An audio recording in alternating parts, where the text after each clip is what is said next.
Medicinal uses of microorganisms. Have you ever wondered what medicinal world would be without microorganisms? Would our lives be the same? Will our lives be possible, impossible, or miserable? What about antibiotics and vaccines? Would we still need them? It is pretty interesting to learn about these because they include two eventful stories of two good doctors which all of you would enjoy. So, let us move on to the first story and see what antibiotics are. Sir Alexander Fleming was an eminent doctor and a good scientist, specifically bacteriologist, when he accidentally discovered the world's first ever antibiotic on 14th February 1929.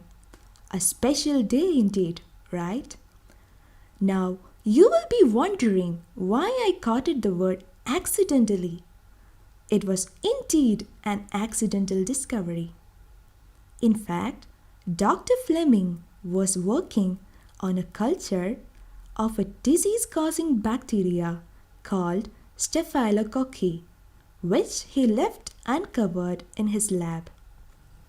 And then he found that spores of little green mold had begun to grow on one of his culture plates, which killed the bacteria and spoiled his experiment. But he never felt bad and he never gave up. He thought the other way around. What if this mold have the ability to destroy the deadly dangerous bacteria? He worked on it, isolated it, and started experimenting further. To his surprise, he found that even some of the most dangerous germs died near the mold. Dr. Fleming published his results calling this mold as penicillin. After much research and experimentation, scientists were able to initiate mass production of the life-saving drug penicillin, the first ever antibiotic. Just imagine if you were born a century ago before this wonderful discovery, you could even die from a small scratch anywhere on your body if it got infected. Do you know most soldiers died of infected wounds during World War I? Mass-produced form of penicillin was ready by 1942. That was just in time to help the soldiers wounded in World War II. Less than 1% of soldiers died of bacterial infection in World War II. Let us thank Sir Fleming for making our lives better. If you were attentive enough to the story, by now you will be able to explain what antibiotics really are. It is time for us to define it. Antibiotics are substances produced or derived from a microorganism, basically bacteria or fungi, that destroys or inhibits the growth of other microorganisms. Antibiotics are used to treat infections or diseases caused by organisms that are sensitive to them, usually bacteria or fungi. However, they are not effective against viral diseases such as common cold and flu. Let us make it a bit more clear by adding our daily life examples. What does a doctor advise you when you go with an infection, swelling wounds, deep cuts, or after a dental extraction? He gives you some antibiotic tablets, capsules, or injections of specified dosages and reminds you to complete the course prescribed, right? Have you ever thought why? When you stop taking the medicine, even before the prescribed time, the bacteria have the potential to grow again at a rapid speed. They may multiply, aggravating the symptoms all over again. If you take antibiotics when not needed or in wrong dosages, it may make drug less effective in future as the bacteria may develop resistance against the drug. Also, antibiotics taken unnecessarily may kill the beneficial bacteria in our body. So, make sure you consult a doctor before taking any antibiotic and do as he says. Never try self-medication. It is dangerous. Some commonly known antibiotics are streptomycin, tetracycline, cephalosporin, and erythromycin. Now, let me ask you another question. Do you think antibiotics are used only by humans? What about plants and animals? Yes, the plants and animals are also given antibiotics. Most of the above mentioned antibiotics are mixed with the feed of livestock and poultry to control microbial infection in animals. Antibiotics are essential in controlling plant diseases too. Streptomycin is used in many countries to provide resistance to diseases like fire blight of pear and bacterial spot of peach. Hope you are clear about antibiotics as a wonder drug for humans, animals, as well as plants. Now, let us listen to the second interesting story. Dr. Jenner was an expert on cuckoos. He was also a good scientist because he asked the right questions. During his time, smallpox was a major global endemic disease. Only in Europe, it killed around 400,000 people per year, without discriminating rich and poor. Even 5 kings were killed. But for some reason, milkmaids never seemed to catch the deadly smallpox. In fact, they were renowned for their beauty, as their skin was free of the scar smallpox caused. But why? That was something that interested Dr. Edward Jenner. He knew that milkmaids sometimes got small blisters on their hands when they milked cows suffering from cowpox. Cowpox didn't do the milkmaids much harm. Jenner then thought, are smallpox and cowpox related? Could catching cowpox stop them catching smallpox? As a man of science, he decided to prove it. For this, he needed 3 things: cowpox that he extracted from a milkmaid, smallpox from a patient, and a person who had never caught both the diseases. He chose an 8-year-old boy, James Phibbs, for this. First, he infected the child with cowpox. James fell ill, but he soon recovered. 6 weeks later, Dr. Jenner deliberately infected James with the deadly disease. But James didn't get smallpox. He lived to a ripe old age, and now smallpox is being wiped out from the world. So, how was the story? Don't you think Dr. Jenner's discovery was amazing?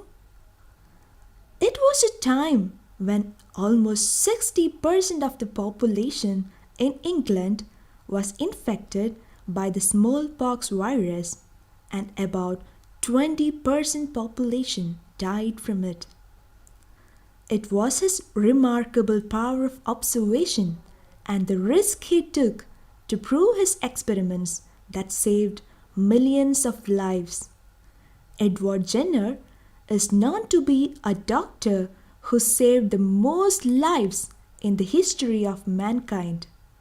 He discovered the first ever successful vaccine in the year 1798, which then initiated the discovery of all the other vaccines we use today. So, let us now examine what vaccines really are and how do they protect us from all the grave diseases. Vaccine is a familiar term to all of us, right? It indeed is an inevitable part of our childhood memories. Don't you remember the ink mark they put on your thumb after you were given the oral polio vaccine? And you came back saying, I voted for the first time. And have you seen that round scar on your upper left arm?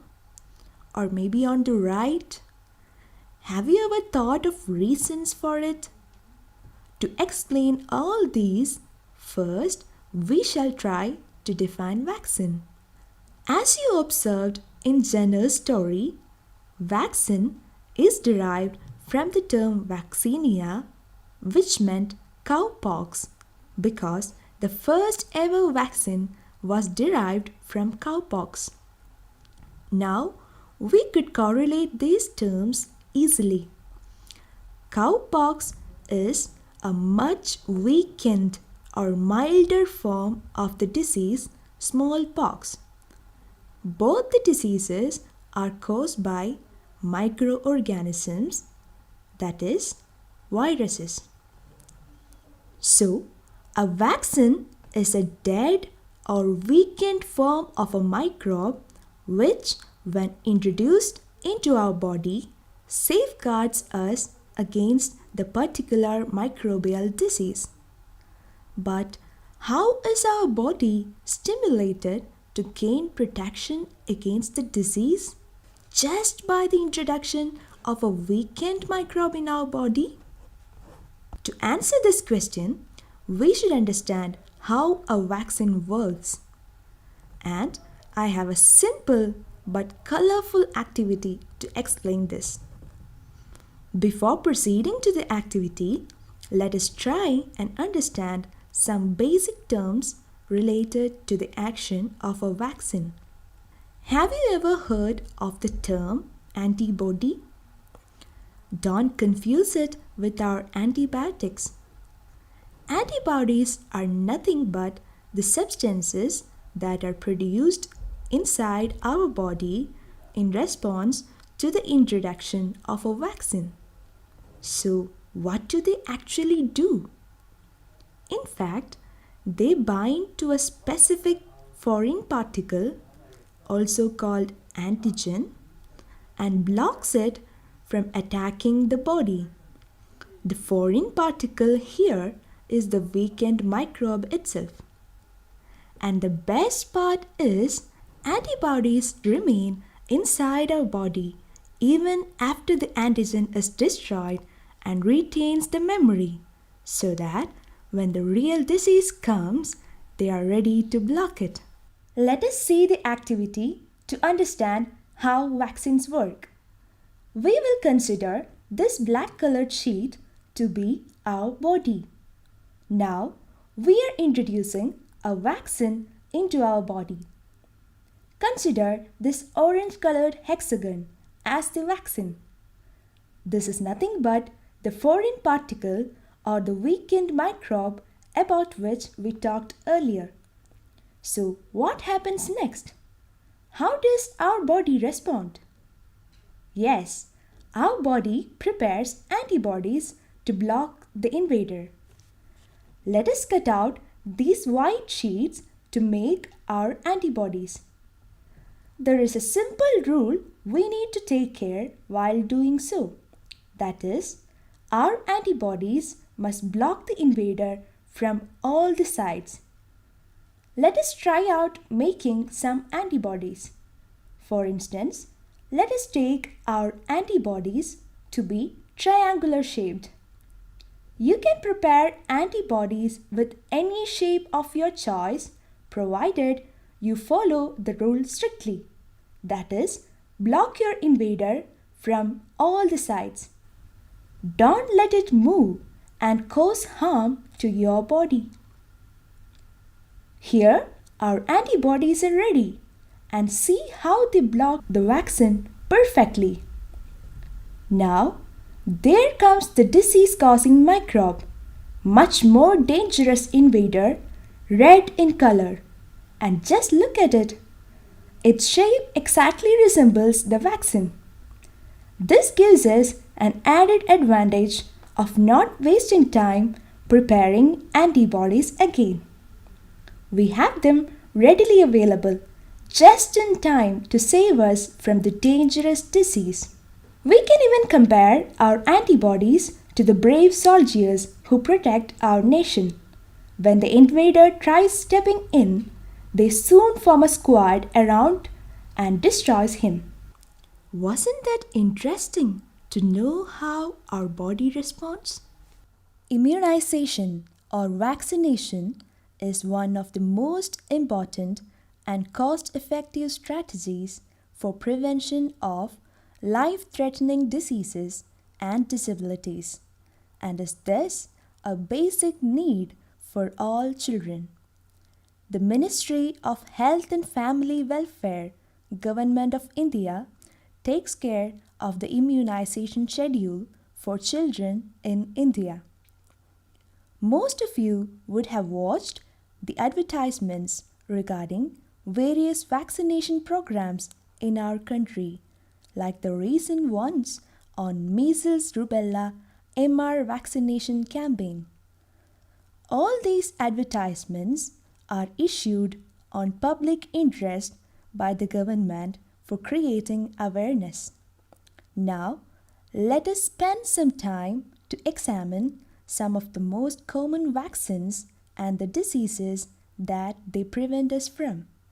Measles rubella vaccine.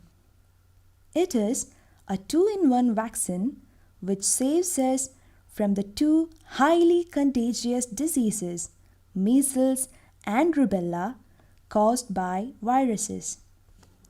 It is generally administered to children around the age of 1 year with a second dose before starting school. MR vaccine has been successfully used by many developed countries to eliminate measles and rubella from their population. Although MR vaccine is not a part of National Immunization Schedule of India, it was recently introduced in several state immunization programs. Oral polio vaccine. Polio had plagued humans for thousands of years. In India, vaccination against polio started in the year 1978. The last reported cases of wild polio in India were in 2011. India was declared a polio-free country by the World Health Organization in the year 2014. Pulse polio is an immunization campaign established by the Government of India to eliminate polio by vaccinating all children under the age of 5 years against the polio virus. Oral polio vaccine is provided in 6 doses at various stages. BCG vaccine. It is a vaccine primarily used against tuberculosis, an airborne bacterial disease. In countries where tuberculosis is common, 1 dose is recommended in healthy babies as close to the time of birth as possible. The round scar mark on your upper arm we mentioned earlier is a result of this injection. The BCG vaccine was first used medically in 1921. It is on the World Health Organization's list of essential medicines. Even today, tuberculosis is a cause for the death of about 1 million people every year, and so BCG vaccination should be given more importance. Hepatitis B vaccine.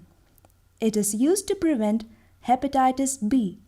It is a disease that leads to inflammation of liver caused by viruses. The first dose of the vaccine is recommended within 24 hours of birth. 2 or 3 more doses are given after that. Hepatitis B vaccine was introduced in the Universal Immunization Program of India in the year 2007. People infected with hepatitis B might suffer loss of appetite, tiredness, muscle or stomach pains, diarrhea, vomiting, yellow skin or eyes, etc.